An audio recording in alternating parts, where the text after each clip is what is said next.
Good morning. This morning we're starting a series on the Sermon on the Mount, which for a preacher is probably the scariest part of the Bible. So I went on Amazon a few days ago and I searched Sermon on the Mount on Amazon.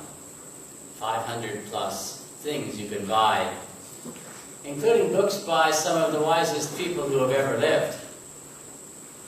So that's a bit scary, that all of these great and wise people have written things on the Sermon on the Mount, and here I am trying to say something to add to that, because you guys can get on Amazon too. On the other hand, the reality is you can also buy Sermon on the Mount wall switches for your lights, and Sermon on the Mount sports water bottles. So the Sermon on the Mount continues to be used in all sorts of horrible and sort of strange ways as well. So that made me feel a little better, that, well, I can do better than Sermon on the Mount sports water bottles this morning. So a couple of things. I think it's useful to start out by recognizing that these kind of teachings are maybe a little different than what we're expecting.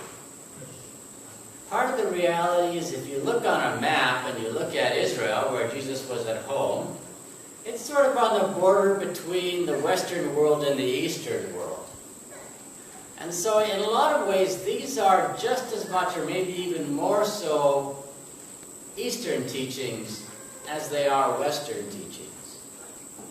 Now the people of Israel were at one point very strongly influenced by the Babylonians, who among other things created the first great law code. And so Israel also created a law code and said we need our rules, and once we have our rules, then we're okay. But then as time went on, Israel was also influenced by the Greeks, and the Greeks were into philosophy. They said, well, as long as we can create a logically consistent system, then we'll be okay. Then the world will make sense. But the Sermon on the Mount isn't any of those things. It sort of looks like a law in some places, but it's not a straightforward law. Or at least we hope not, because at one point Jesus simply concludes, well, be perfect. That's a very simple law. Let's just do that. So it's not really that kind of system, and it's not really a philosophy either. It's more Zen than it is anything, some parts of this. So I think as we start the Sermon on the Mount, we need to sort of get into the Eastern mindset in a tiny little way as best we can. So that's the first thing. The second thing is that I called this sermon the next step, because I think it's useful to always remember where Jesus started and sort of to get some sense of where he is going. In a lot of ways, the Old Testament always starts with law. Law is maybe story is a better foundation, but law is certainly one of the great foundations. And when we talk about rules for living, well, rules is a natural place to start. So here is the law, and here is the way you do things. And so God came down and said to Moses, okay, here are the rules, and if you obey the rules, one of the problems, of course, that Jesus is dealing with, right? Blessed are the poor and things like that. So what is wrong, and how do we fix it? And clearly, one of the things that's wrong is basic poverty, right? And so many other things, and so we create a system where these things don't happen. And Israel's law, in a lot of ways, is created to prevent bad things from happening, rather than worrying about punishing things that do go wrong. So if Israel followed its law perfectly, there would be no poverty in Israel, or at least very little. And so you have a little bit of charity to sort of fill in the cracks, but basically the idea is that everybody has enough. So that was one of the goals of the law. And the problem is that this didn't seem to work. And we don't know exactly why it didn't work. But when we get to the prophets and we get to the Psalms, lots and lots of talk about, well, here's the problem with the poor, and here's the poor, and here's the poor. You go, okay, well, obviously, this whole legal system wasn't functioning the way it was intended to, for whatever reason. And so Isaiah comes along and he goes, yeah, there's still this problem with poverty, right? And then Terry read the first part of it, but we need to keep going a little bit. So in Isaiah chapter 58, starting at verse 6, he says, "Is this not the fast that I choose?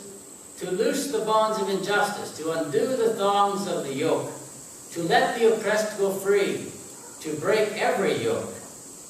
Is it not to share your bread with the hungry, and to bring the homeless poor into your house, when you see the naked to cover them, and not to hide yourself from your own kin?" Right? And so then he goes on to explain all of the good things that will result from doing it this way. So he's moved beyond law into another thing. And it looks a lot like charity. Right? Sharing your stuff with other people. And this is a system that we understand.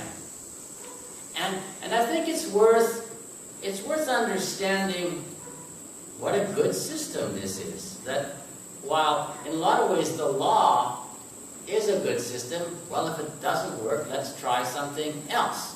So Isaiah comes along and he says, well, that wasn't working. Let's figure out something new. One of the daunting parts about this Isaiah passage that we just read is that he points to one of the major problems as he sees it, as God sees it. And one of the major problems he points to is too much religion. Which is, I'm guessing, not what you're expecting me to say this morning. The problem with y'all has been too much time in church. And now, in some ways, I think this is really good news, right? Because I know some of you are going, we're just a Sunday morning church. We don't have enough programs going on. We don't have like a Wednesday night Bible study and a Sunday evening program and a Saturday evening program, and then there's a Tuesday afternoon thing that we should be doing and all of this. And Isaiah's response, I think, would be, wow, that sounds like a lot of religion. But you guys don't need more religion. You need to be fixing the actual problems that exist rather than spending more time in here praising the Lord. Very curious. The Bible tells us, too much religion. Don't do that. And it's worth understanding also the beauty, right? How very, very different his charity system is than the one we're more used to. Right? His solution is you share your bread with the hungry. You go, well, yeah. But how close to the poor does that make you? It means that they're right here. I mean, we're more used to, well, let's just, write a check and send it somewhere. Share your bread with the hungry. Oh, let's click on this online link, right, and join a movement or something. And Isaiah says, no, it's not that distant. Right? Share your bread with the hungry. Bring the homeless into your home. Well, that's pretty immediate. That's right here. So it's worth understanding even how far Isaiah's dream or goal is from what we've managed even after 2,500 years of reading this stuff, even after 2,500 years of reading our Bibles and having this quote-unquote Judeo-Christian culture and this good Christian land we live in, and we're still a long way. We still find Isaiah to be very much of a challenge in all of this. But then Jesus came along, and I think more than anything, Jesus noticed that this wasn't working. And I don't think it wasn't working because it was inadequate. It just wasn't working because people weren't doing it. And then what do you do? What do you do when you've got two perfectly adequate systems, neither of which anybody is, or at least neither of which seems to be actually functioning? In Jesus' day, Jerusalem was the center of the Jewish world. Now, the vast majority of Jews in the world had never ever been to the temple and would never ever go to the temple, but at least they knew it existed, and they knew that that was the center for them. And Jerusalem, therefore, was basically known for two things. One was the great temple to God, and the other was beggars. That's how badly the system was working in Jesus' day. That beggars was the second thing that Jerusalem was known for throughout the Jewish world. So Jesus says, this is not working. So what? No? What can we do about that? Or what's wrong? What's wrong with this system? And I think what Jesus points to is the fact that when you read Isaiah, yes, we are supposed to share our bread with the hungry, but I think we need to ask the question, where does control lie? Share your bread with the hungry when you choose to. Right? Invite the homeless person into your home. It's still your home. They are still homeless, except temporarily. So that I think is part of the problem that Jesus is pointing to. Where does the control lie in all of this? And, well, maybe Jesus could respond, well, maybe what we really need is more rules. Right? If we get more rules, then it's going to all work better. But of course, if you have two systems already and no one's doing them, the idea that, well, maybe if we make more rules, it'll work better, is really not very likely to happen. That's probably not going to happen. And so while it looks in some ways like Jesus is giving us more rules, it's really not that. So what is it? In a lot of ways, the simplest key to reading the Beatitudes, the Blesseds that we've just started today, is to always think about the opposite. Right? So we just start, right? Blessed are the poor in spirit, for theirs the kingdom of heaven. Right? Blessed. Blessed means someone who obviously has it made. Someone who's obviously got everything, right? Everything they want and everything they need. Right? In Greek, in the Greek language, the blessed were first of all the gods. The gods were blessed because the gods could do anything they wanted to and they had everything they wanted, and what they said went. They were the ultimate blessed. And the rich were the next level of the blessed. And the wise were the next level of the blessed. Right? So in Jesus' world, those were the blessed. What about in Morgantown? Who are the blessed in Morgantown?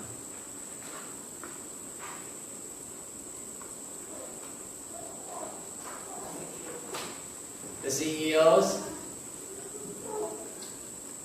CEO of Milan is feeling a bit of heat this week, but people who aren't homeless. The people who aren't homeless are certainly feel more blessed than.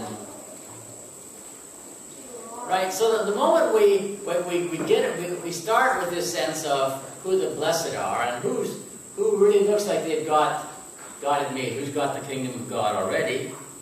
Then we're ready to read this verse. And Jesus said, "No, blessed are the poor in spirit." And again, right, this is Eastern teaching. Right, this isn't like, oh, well, once we have logically figured out who the poor in spirit are, then this will all make sense. It's not going to go that easy. Blessed are those who mourn. Well, that one's just not going to work, is it? Because one of the defendable translations of the word blessed is actually happy. Happy is a good English translation of the Greek word. So we get this odd, happy are those who mourn. And then what do we do with that? Except to notice that it's wrong, that it's upside down, that it's backwards. Right? And we just continue all the way through and realize how very, very backwards this whole system is.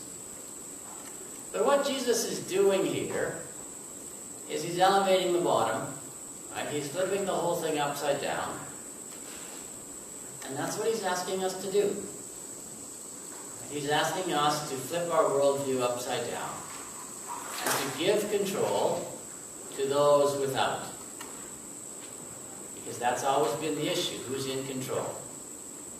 As long as those currently in control remain in control, any system that results will still have them be in control. Because people do not give up power easily. This is hard, hard stuff. This is, but right, we're starting to see bits and pieces of this. Right? Black Lives Matter is not just about Black Lives Mattering. It's about Black lives deciding for themselves what matters. Right? It's a movement started by Black people, for Black people, about Black people. And if, us white folk want to go in and tell them what to do, it will not go well. My friends inside the movement would not be happy if I gave them all sorts of helpful, right, middle-class white advice. They would explain things to me in an awful hurry. And we start to see these movements where the poor are starting to take not ownership for their problems, but ownership for all of the problems. And say, the problem is the system. It's one thing to share your bread with the hungry. It's another thing to ask, why are people hungry in this nation? What is wrong here? And for the answers to come from the poor themselves. Which is still hard. Which has been hard for 2,000 years, which will be hard at the end of this sermon, and will continue to be hard. So what do we do? I think we need to circle back to the recognition that this is Eastern teaching and has to be approached differently. It has to be approached differently, first of all, because we can't formulate a set of rules out of it. And we can't expect ourselves to be transformed in this radical sort of way quickly, or once and for all. The best thing we can do, I think, with the Sermon on the Mount is to read it over and over and over, and hopefully let it seep in. It's that kind of teaching. It's seeping in sort of stuff. So that after the 10th time, it'll start to find a crack in us. And after the 100th time, hopefully it will become part of us. And after the 1000th time, right? What was the Malcolm Gladwell's book, right? If you want to know something 10,000 times, you do it 10,000 times, then you know it. So we got a few more to go. So I want to start this morning. For our waiting worship time, I'm going to invite 3 people just to come up and read Matthew 5, verses 1 to 6. And go sit down, and someone else can come up and read the same passage, and then the third person. And in order not for this to go quickly and smoothly, because learning often doesn't go quickly and smoothly, right? I'm not going to invite anyone in particular. When you are ready, you feel led, I just want 3 people. Matthew 5, verses 1 to 6.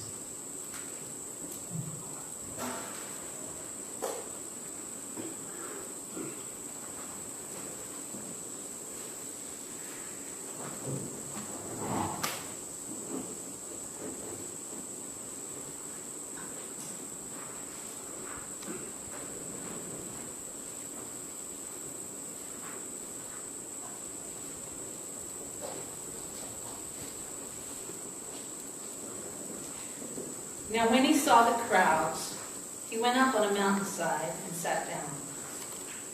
His disciples came to him, and he began to teach them, saying, "Blessed are the poor in spirit, for theirs is the kingdom of heaven.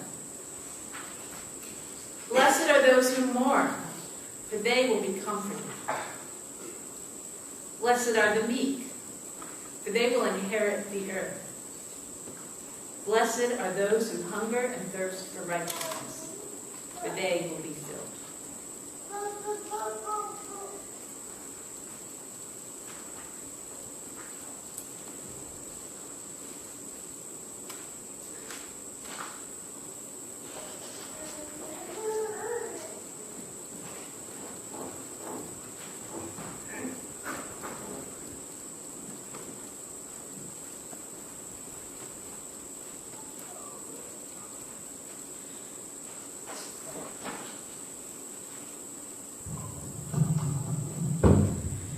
And seeing the multitudes, he went up into a mountain.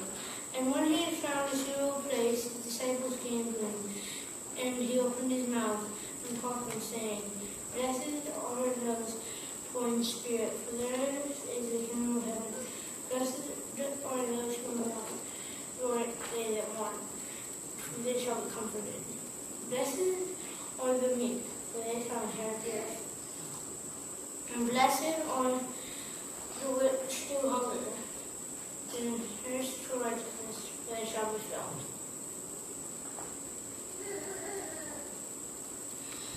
Blessed are the merciful, for they shall obtain mercy.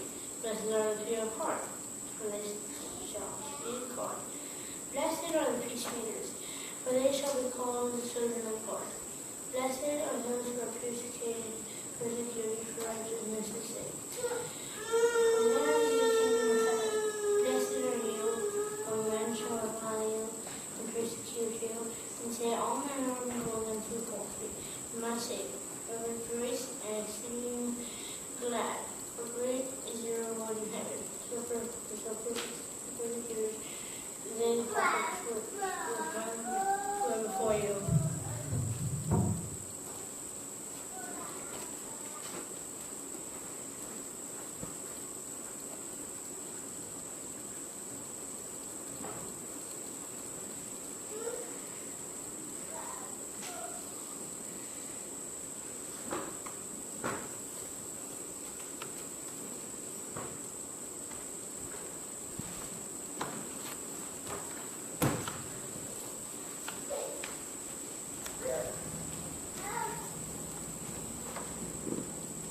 When Jesus saw the crowds, he went up the mountain, and after he sat down, his disciples came to him. Then he began to speak and taught them, saying, Blessed are the poor in spirit, for theirs is the kingdom of heaven. Blessed are those who mourn, for they will be comforted. Blessed are the meek, for they will inherit the earth. Blessed are those who hunger and thirst for righteousness, for they will be filled.